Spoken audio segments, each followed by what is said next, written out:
என்னை பொறுத்தவரை இந்த நாள் ஒரு இனிய நாள். காரணம், நம்முடைய ஆனந்த ஆரம்பத்தில் ஞான மலர்களாகிய இந்த மண்ணில் உதித்து மனிதநேயத்தால் நம் மனதை தொட்ட ராமகிருஷ்ண பரமஹம்சருடைய சரித்திரத்தை பார்த்திருக்கின்றோம். காவி உடைக்குள் கருணாமூர்த்தியாக வாழ்ந்த ஆதிசங்கரரை, விவேகானந்தரை, மகாபெரிய சுவாமிகளுடைய சிந்தனைகளை செவிமடுத்திருக்கின்றோம்.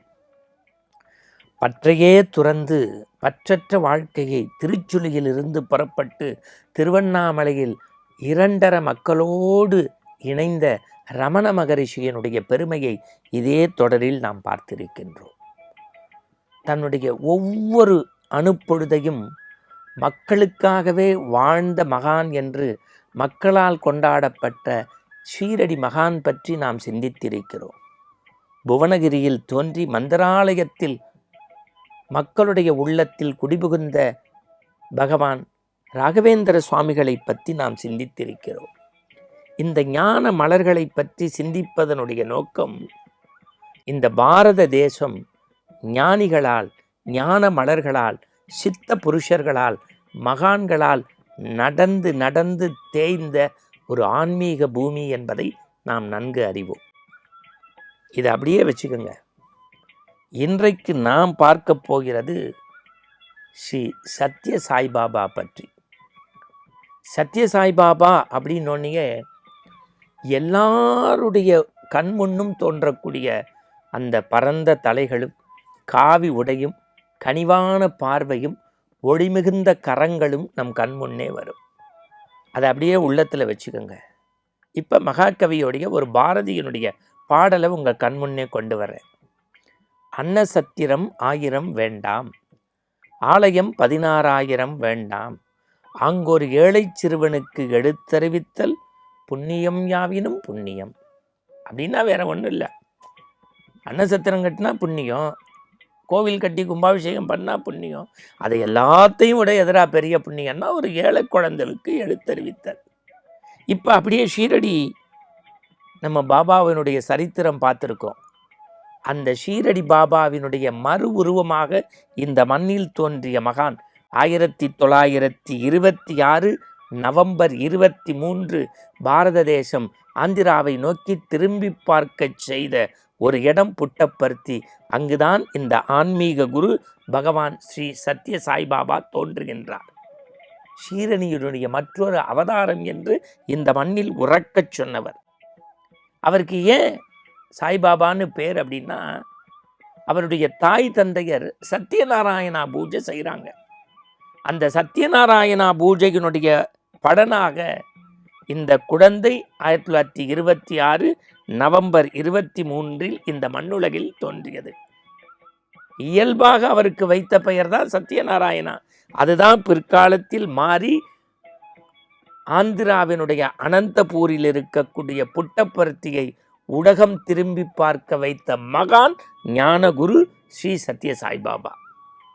அப்படி என்ன இவருக்கு சிறப்புன்னா, இந்த விளையும் பெயர் முளையிலேயே தெரியுங்கிற மாதிரி இளம் வயதிலேயே மகான் நாடகத்தின் மீது, இசை மீது, நடனத்தின் மீது, நல்ல சத்சங்கத்தின் மீது ஈடுபாடு கொண்டு ஞான மார்க்கத்தில் தன்னை ஈடுபடுத்தி கொண்டார். நண்பர்களோடு விளையாடும் போது அப்படின்னு திடீர்னு கையிலேருந்து சித்தா விபூதியை வரவழைப்பார், கற்கண்டுகளை வட வைத்து கொடுப்பார்.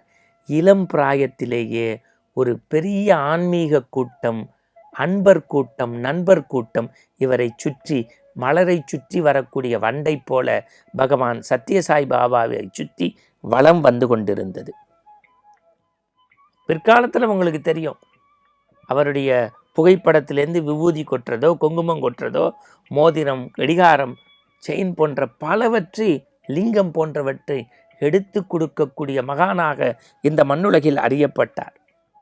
ஆனால் இதில் எனக்கு என்ன மகிழ்ச்சின்னா, ஒரு 1200 சமூக அமைப்புகளை ஒன்றிணைத்து இந்த ஸ்ரீ சத்ய சாய்பாபா அமைப்பு மிகப்பெரிய தொண்டு நிறுவனமாக மாறியது. நம்ம சும்மா பேசிக்க சொல்கிறோம், மக்கள் தொண்டே மகேசன் தொண்டுன்னு. அதை செய்து காட்டிய பெருமை இவருக்கு உண்டு சார். 26 அவதாரம் சார். 1940-41 மேலே பாபா பயணம் செய்ய ஆரம்பிச்சிட்டாங்க. 44 புட்டபர்த்தியில் ஒரு சிறிய கோவில் உருவாயிடுச்சு. அதை விட மகிழ்ச்சி என்னன்னு சொன்னால் 1954 நினைக்கிறேன், என் நினைவுன்னா சரின்னா ஒரு மருத்துவமனை, என்ன இலவச மருத்துவ முகாம்கள், அப்புறம் கல்வி சாலை. நம்ம முன்னாடி என்ன சொன்னோம், அன்னசத்திரம் 1000 வேண்டாம், ஆலயம் 16,000 வேண்டாம், அங்கே ஒரு ஏழை சிறுவனுக்கு சார் மருத்துவமனை கட்டி மருத்துவ வசதி, ஏழைகளுக்கு கல்வி. ஏழைகளுக்கு கல்வின்னா புட்டபர்த்தியில் சாதாரணமாக இல்லை, டீம்டு யூனிவர்சிட்டி, எல்கேஜிலேருந்து பிஹெச்டி வரைக்கும், எல்கேஜிலேருந்து பிஹெச்டி வரைக்கும் ஃப்ரீ எஜுகேஷன். பல கிராமங்களினுடைய குடிநீர் வசதியை ஏற்படுத்தி தாகத்தை தனித்த பெருமை உண்டு. உலகம் முழுக்க சத்சங்கங்கள். எங்கு பார்த்தால் நீங்கள் பிரசாந்த் நிலையம்னு ஒன்று சார், பிரசாந்த் நிலையம்னு புட்டபர்த்தியில், அதுக்குள்ளே போனாலே இந்த பாசிட்டிவ் வைப்ரேஷன் வாங்கல. கிரிக்கெட் பிளேயரா, அரசியல் தலைவரா, விஞ்ஞானிகளா, வழக்கறிஞர்களா, திரைத்துறை பிரபலங்களா, இப்படி பலதரப்பட்ட மக்கள் தங்களுடைய இதயத்திற்கு அமைதி தேடி போன ஒரு நிலையம்தான் இந்த பிரசாந்த் நிலையம்.